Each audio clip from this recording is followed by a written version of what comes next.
Hello guys, welcome to the new episode of Aryan script. Aryan স্ক্রিপ্টের আজকের এপিসোডে সবাইকে স্বাগত।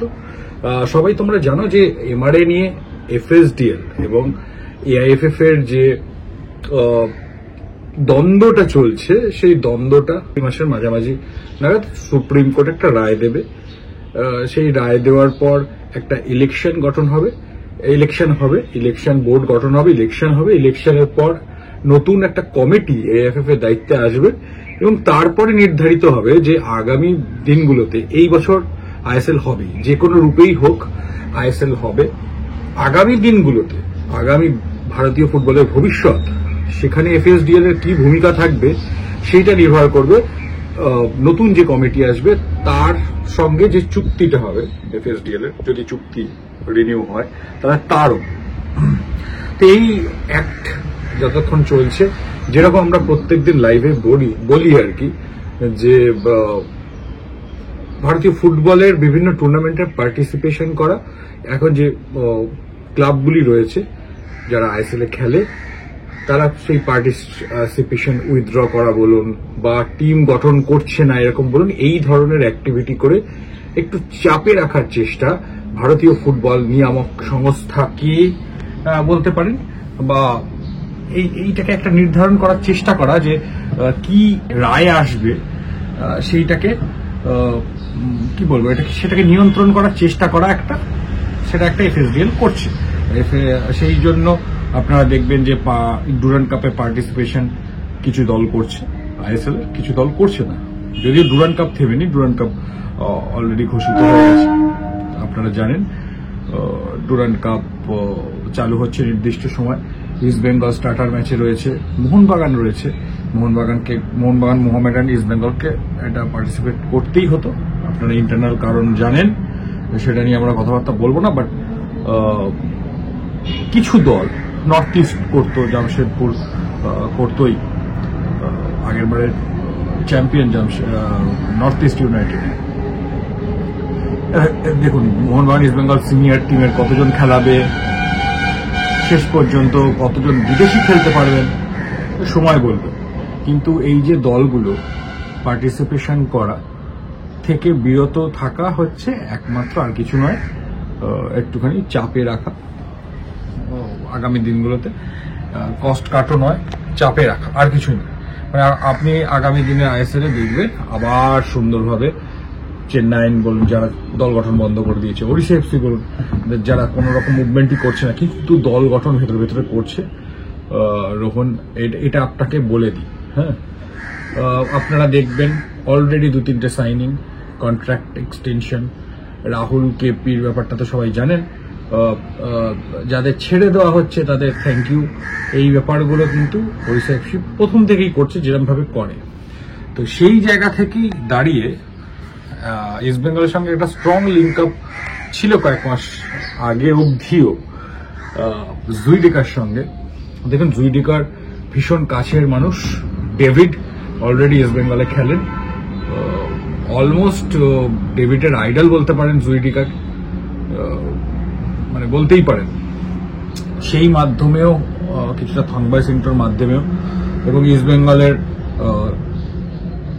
রাইট ব্যাক অপশনটা স্ট্রেনথেন করার জন্য জুইডিকার সঙ্গে কথাবার্তা অনেক দূরে গিয়েছিল ইস্ট বেঙ্গল। জুইডিকার এজেন্টও এই শহরের, সেই কি বলবো, সেইটা আর একটা সুবিধাও হয়েছিল, কিন্তু শেষ পর্যন্ত বাজিমাত করে গেল কিন্তু ওড়িশা এফসি। কেন বলছি, one of the best talent ছিল কিছু বছর আগেও জুইডিকা, মানে এখনো তিনি ভালোই খেলেন, কিন্তু তার বয়স হয়ে গেছে, 27 বছর বয়স, হয়তো তিনি তার প্রাইমের একদম শেষের দিকে রয়েছেন। ইস্ট বেঙ্গলকে খুব ভালো সার্ভিস দিতে পারতো এই কারণে, কারণ প্লেয়ারটি অভিজ্ঞ, একটা নির্দিষ্ট স্ট্যান্ডার্ড মেনটেন করে খেলেন অলওয়েজ, মানে খুব বেশি ওঠানামা করে না, মানে তার বাজে দিনেও তিনি একটি স্ট্যান্ডার্ড ফুটবল উপহার দেন, সেই অভিজ্ঞতা তার রয়েছে। আর আরেকটি হচ্ছে, তিনি খুব ভালো ইউটিলিটি প্লেয়ার, মানে তিনি centre back, right back, left ব্যাকও তিনি কাজ চালিয়ে দিতে পারতেন, যেটা কিন্তু এই বছর ইস্ট বেঙ্গলের যে সাইড ব্যাক অপশনের যে ইস্ট বেঙ্গল প্রচন্ডভাবে খুঁজছে, জয়গুপ্তা, আশুতোষ মেহতা, আরো বেশ কয়েকটা অপশন খুঁজছে লেফট ব্যাক রাইট ব্যাক মিলিয়ে। তো সেই জায়গাটা অনেকটাই কিন্তু অভিষেক সিংকে হারানোর পর আর কি সেই রেসে অভিষেক সিং এর রেসে মোহনবাগানের কাছে মানে তারা সেখান থেকে চলে আসে ট্রান্সফার ফিটা একটু বেশি বলে। সেখানে কিন্তু জুইডিকা ভালো অপশন হতে পারত, সেখানে কিন্তু জুইডিকার দিকে খুব বেশি যেতে পারেনি বা যায়নি, যে কোনো একটাই হোক যায়নি তো বলবো না, কারণ প্রাথমিক ইন্টারেস্ট ইস্ট বেঙ্গলেরই ছিল জুইডিকার উপর, কথাবার্তা অনেক দূর এগিয়েছিল। এই জায়গাগুলোকে ইস্ট বেঙ্গল যদি শুরুতেই মানে অভিষেকের সঙ্গেও কিন্তু ডিল ক্লোজ করার একটা জায়গা ছিল ইস্ট বেঙ্গলের প্রথম দিকে, সেই জায়গাটা যদি করে ফেলতো বা জুইডিকার দিকটা যদি করে ফেলতো ইস্ট বেঙ্গলে কিন্তু এতটা চিন্তা করতে হতো না আজকের দিনে দাঁড়িয়ে সাইড ব্যাক নিয়ে। যদিও আমি বলছি চিন্তার কারণ নেই, কারণ ভালো একটা অপশনই ইস্ট বেঙ্গল চুজ করবে, যেটা ইস্ট বেঙ্গলের ফাঁক ফকর বন্ধ হয়ে যাবে। তো ইস্ট বেঙ্গল খুব সিরিয়াসলি দেখছে, সমস্ত প্লেয়ারদের যে ইনস্ট্রাকশন দেওয়া হয়েছে সেটা থেকে পরিষ্কার বোঝা যাচ্ছে ইস্ট বেঙ্গল কিন্তু ডুরান্ড কাপটা খুব সিরিয়াসলি দেখছে। মানে আপনারা কিয়ার নাসিরের অ্যানাউন্সমেন্ট দেখেছেন কালকে, মেবি ডুরান্ড কাপে তাকে দেখতেও পারে।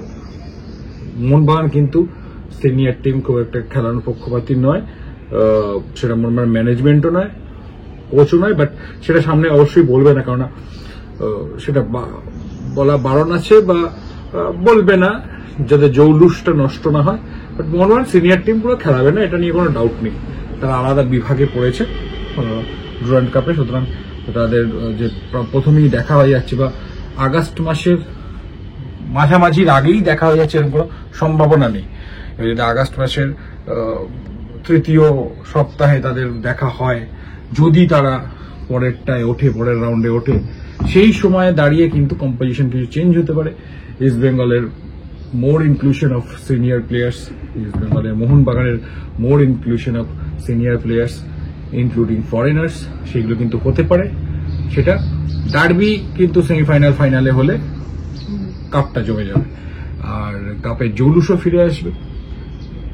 কিন্তু আপাতত ভারতীয় ফুটবলের সিনারিওতে দাঁড়িয়ে যেহেতু মোহনবাগান ইস্ট বেঙ্গল দুজনে পার্টিসিপেট করছে, কিছুটা হলেও ডুরান্ড কাপের একটা ভ্যালু ফিরল।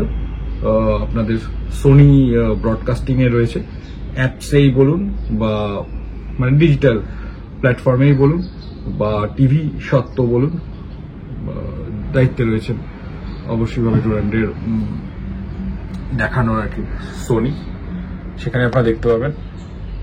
ব্যাস এমনি এই ভিডিওতে আর বেশি কিছু বলার নেই। আশুতোষ মেহতার ডিলটা এরকম জায়গায় দাঁড়িয়ে আছে যে আশুতোষ মেহতা যেটা চেয়েছিলেন সেই রকম কিছু এখনো পাননি। দেখা যাক আশুতোষ মেহতা ক্যাম্প ওয়েট করছে, যদি আশুতোষ মেহতা যে ডিলগুলো চেয়েছিলেন সেগুলো যদি দেয় তো আশুতোষ মেহতা হবে।